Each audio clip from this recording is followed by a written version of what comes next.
These cars were said to be the ones that would take America by storm in the 1950s and 1970s.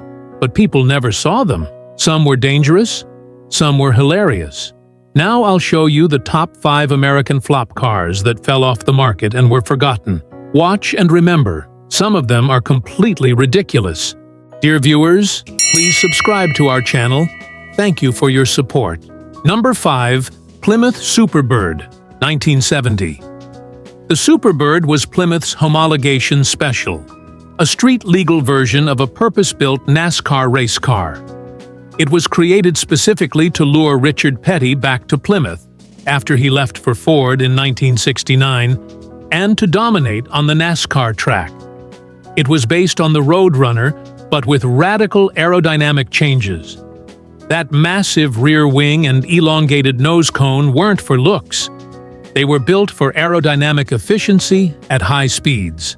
The tall spoiler was mounted high to clear the trunk lid and operate in clean air. It was wind tunnel tested and functional, not just flashy. Engine options included the 440 Super Commando, 446 Barrel, and the legendary 426 Hemi. The styling was too wild for most buyers. It looked more like a spaceship than a streetcar. The enormous nose and rear wing made it awkward to park, and some car washes wouldn't even allow it in. It was expensive, especially compared to regular Roadrunners. Insurance premiums were high due to its performance potential. Many sat on dealer lots for months. Some were converted back to regular Roadrunners just to sell. Its limited production run, around 1,920 units total, and NASCAR legacy made it highly valuable decades later. Today, Superbirds with a 426 Hemi engine can fetch hundreds of thousands of dollars at auction. Number 4. DeSoto Adventurer, 1956 to 1960.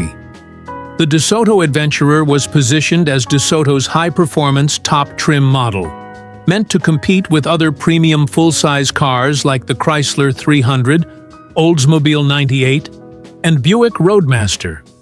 It debuted in 1956 as a limited production performance luxury car, combining flash, fins, and power. Classic 1950s Americana. The Adventurer suffered from brand overlap within Chrysler Corporation. Chrysler, Dodge, Plymouth, and DeSoto all offered similar vehicles, and DeSoto was often squeezed between the more budget-friendly Dodge and the upscale Chrysler models. Customers didn't see a clear reason to choose DeSoto. As the 1960s approached, the Adventurer's interior and exterior design started to look dated, especially when compared to more modern-looking competitors. The over-the-top chrome and two-tone paint schemes that were popular in the mid-1950s quickly fell out of fashion. The DeSoto brand was already in decline by the late 1950s due to slipping sales, a confusing place in Chrysler's lineup, and a lack of clear identity. The Adventurer, despite being one of DeSoto's best offerings, couldn't save the brand. Chrysler officially killed off DeSoto in 1961, making the Adventurer one of its final models. Number 3. Packard Hawk, 1958. The Packard Hawk was one of the final attempts to revive the Packard name after its merger with Studebaker. It was essentially a Studebaker Golden Hawk rebadged and restyled with a Packard badge, making it a controversial entry. It wasn't truly a Packard.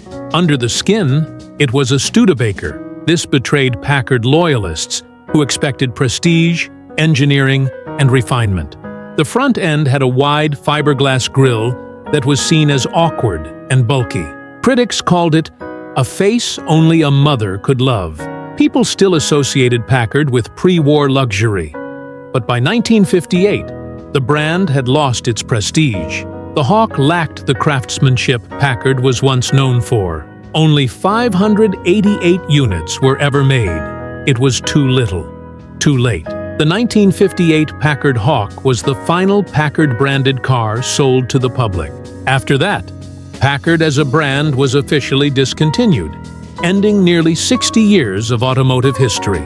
Number 2. Lincoln Continental. Mark III, 1958 to 1960. Ford launched the Mark III to revive the prestige of the earlier Continental models, particularly the hand-built Continental Mark II, 1956 to 57.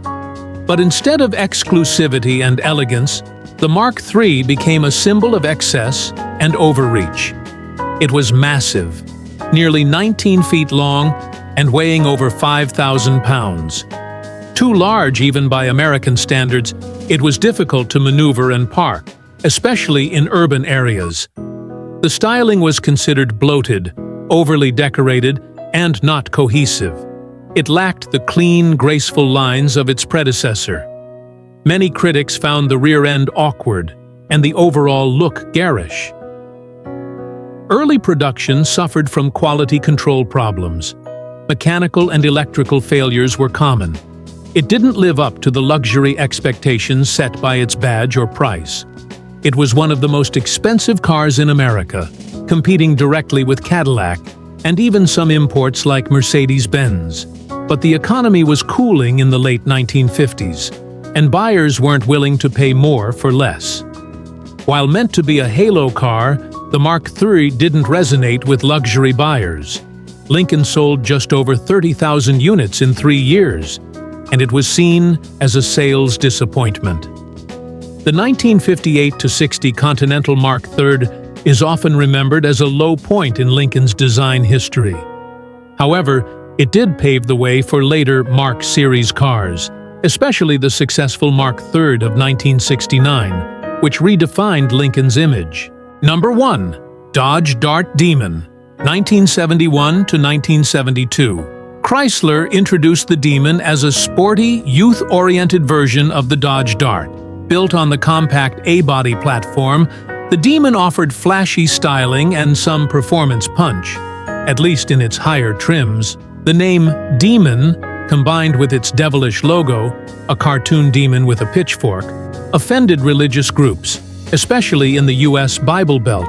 Churches and family organizations protested its marketing, branding it inappropriate and offensive. This backlash pressured Dodge to drop the name after 1972, renaming it the Dart Sport in 1973. While there was a high-performance Demon 340 model that enthusiasts liked, most Demons came with sluggish 6-cylinder engines or underpowered V8s. This created a mismatch between the car's aggressive name and mediocre performance, leaving many buyers disappointed.